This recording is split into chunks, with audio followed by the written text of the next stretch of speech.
Okay, just finished with the double bonds, and I just did those videos and I realized I said alright a lot, so I'm going to try not to say that as much.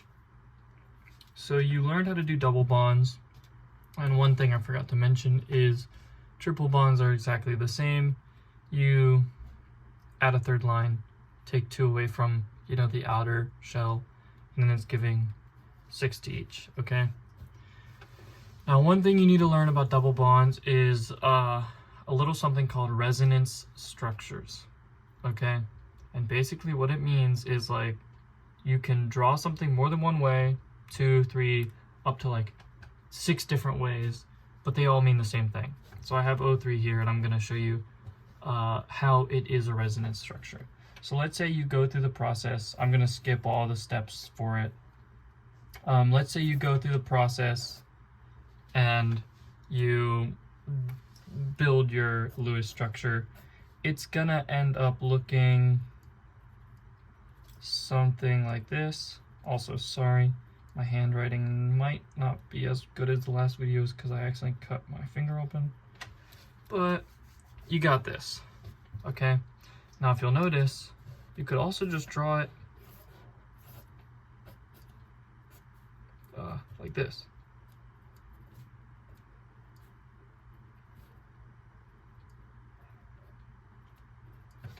They're on opposite sides. They mean the same thing.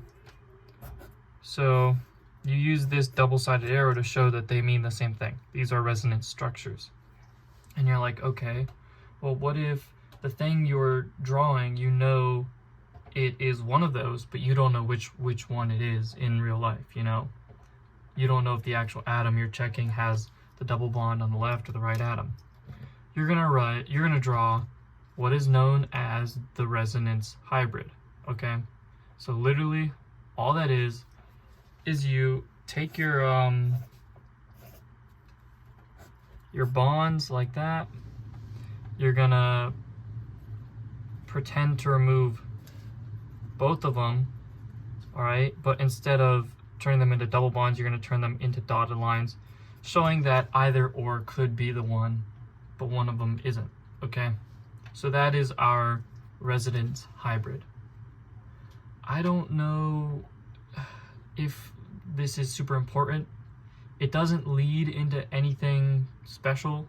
I mean, it kind of does when we start talking about like charges and stuff.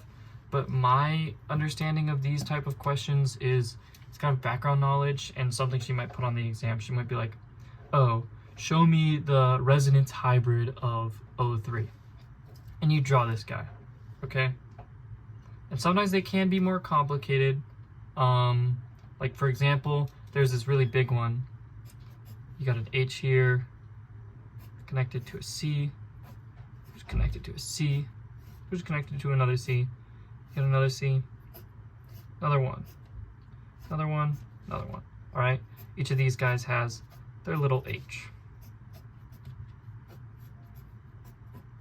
All right, and this one would require you to have 3 double bonds. That could be any of these 3. And instead you make this, actually you're supposed to make like a circle, connecting all of them. So that's your resonance structure of that big one. I don't think we're gonna have to do anything that big yet, maybe in like 2 weeks or something, but yeah, that is resonance hybrids.